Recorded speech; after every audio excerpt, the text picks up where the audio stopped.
Brother, यहाँ पे हमारा माइक खराब हो गया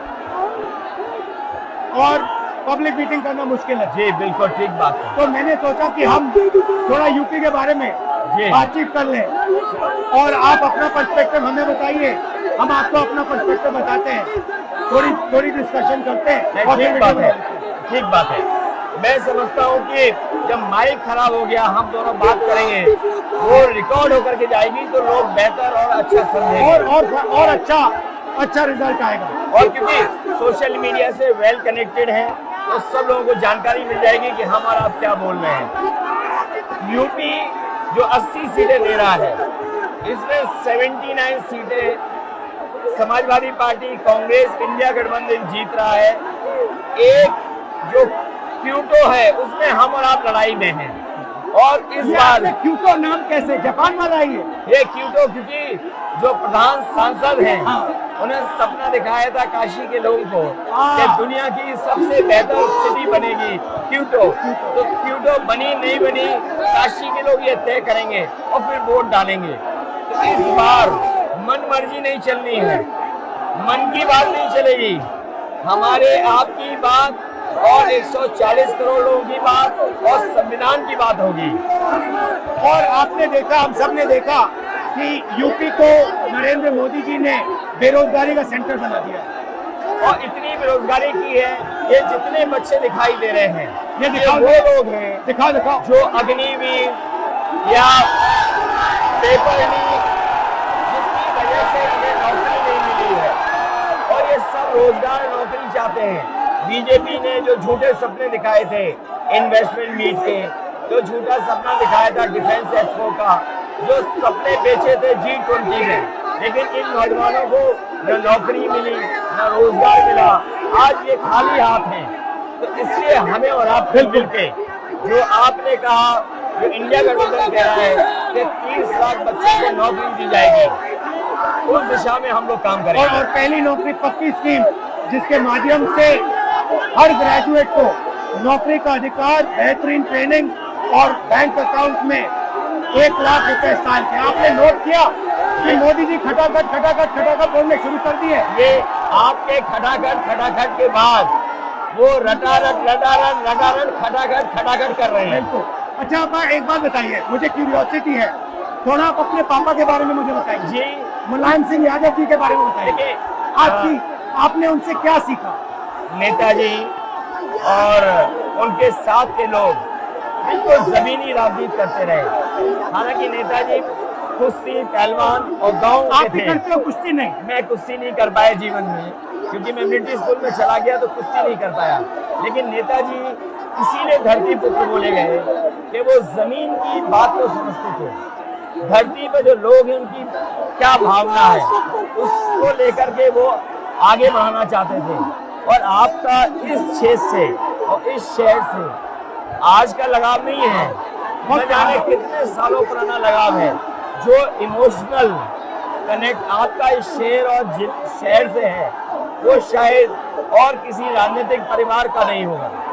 तो नेताजी से उनका हार्डवर्क और अपने लक्ष्य के लिए लगातार काम करते रहना, जो गैर बराबरी की लड़ाई डॉक्टर राम मनोहर लोहिया यहीं लड़े थे। हालांकि हमारी आपकी विचारधारा की यहाँ टकराव रहा, लेकिन हमारे व्यक्तिगत या जो सिद्धांत में कभी समझौता नहीं हुआ। सिद्धांत को लेकर के हमने आपके साथ खड़े हुए और कई बार खड़े हुए, और आपकी भी पार्टी सिद्धांत से बहुत करीब रही समाजवादियों के। बट मुझे लगता है कि अब एक नई तरीके की पार्टनरशिप बन रही है, क्योंकि जो इस बार हमारा कोऑपरेशन है, शायद पहले ऐसा कोऑपरेशन नहीं हुआ। मतलब बिल्कुल सब जुड़ गए। सबसे अच्छा ये है कि जितना उन्होंने कहा 2 लड़कों की जोड़ी, उतना युवा आपसे, हमसे, इंडिया गठबंधन से और जुड़ गया। तो ये नेचुरल अलायंस है, और नेचुरल अलायंस इसलिए लोग महसूस कर रहे हैं कि वो चाहते हैं कि नौकरी और रोजगार मिले, नौकरी और रोजगार मिले। तो ये बड़ी भावना है कि हमसे आपसे ये यूथ कनेक्ट कर रहा है। सबसे बड़ी बात, महंगाई की चोट सबसे ज्यादा इन लड़कों को लगती है। हमारी थिंकिंग है और आपकी भी है कि ये जो 22-25 लोगों को नरेंद्र मोदी जी ने पूरा का पूरा धन पकड़ा है, उसको ठीक करने के लिए जो हमारे युवा हैं, माताएं बहनें हैं, उनको डायरेक्ट बैंक अकाउंट में पैसा देना है। देखिए, ये जो लोगों के पास पैसा पहुंचने से जो अर्थव्यवस्था को लाभ मिलेगा, मैं समझता हूँ इनका भाग्य भी बनेगा और देश की अर्थव्यवस्था ही बेहतर होगी। ये जरूरी स्कीम है कि इनके अकाउंट में पैसा पहुंचे, जिससे थोड़ा बहुत जीवन स्तर इनका भी अच्छा हो। नरेंद्र मोदी जी डिबेट से क्यों डरते हैं? क्योंकि वो सच का सामना नहीं करना चाहते। पूरा उनका झूठ का गुब्बारा है। वो बीजेपी और बीजेपी के लोग मन मर्जी से चलते हैं, अपनी मर्जी से चलते हैं और उनको लगता है कि डिस्कशन की कोई जरूरत नहीं है, क्योंकि वो सब कुछ जानते हैं। डेमोक्रेसी में जितना डिस्कशन होगा, जितने विचार एक दूसरे को हम सुनेंगे और एक दूसरे पे भरोसा करेंगे, उतना हमारा लोकतंत्र मजबूत होगा। ये बीजेपी के लोगों ने न केवल हमारी जान को खतरा पैदा किया है, बल्कि लोकतंत्र को भी और संविधान को भी खतरा पैदा कर रहे हैं। और इसका नतीजा दिख रहा है कि चाइना हमारी जमीन के अंदर आ गया, ये बेरोजगारी बढ़ती जा रही है, जो प्रोडक्शन होता है वो नहीं हो रहा है, और पूरा का पूरा एक्सटॉर्शन, ईडी, सीबीआई, ये लोग मतलब एक्सटॉर्ट कर रहे हैं। कई बार सुनने को मिल रहा है और सरकार स्वीकार नहीं कर रही है, लद्दाख की हमारी सीमाएं सुरक्षित हो गई, और अरुणाचल के आसपास या सीमा जो चीन से छू रही है वो बहुत असुरक्षित है। तो चीन से जहां हमारा सीमाओं का खतरा है, वहीं चीन से हमारे बाजार को भी खतरा है। तो कहीं ना कहीं हम लोगों को अपनी मैन्युफैक्चरिंग इकोनॉमी और मैन्युफैक्चरिंग इकोनॉमी को बढ़ावा देना पड़ेगा।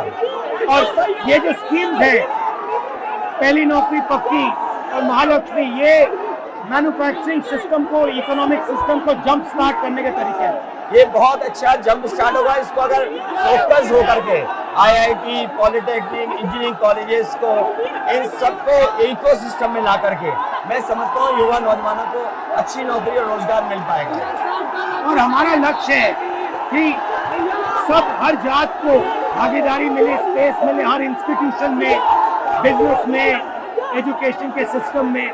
तो वो हमारा, हम दोनों का लक्ष्य है। बिल्कुल। और क्योंकि जो बात सभी दल कहते थे, आज इंडिया गठबंधन कांग्रेस भी कह रही है कि सामाजिक न्याय जरूरी है, जाति गणना जरूरी है। देश के लिए ये बड़ी चीज है।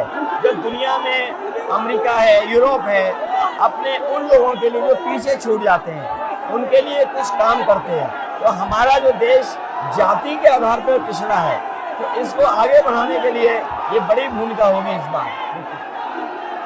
बहुत अच्छा लगा, अच्छी बहुत अच्छा रहा, बहुत अच्छी मीटिंग है। मुझे लगता है कि ये यूनिक मीटिंग है क्या?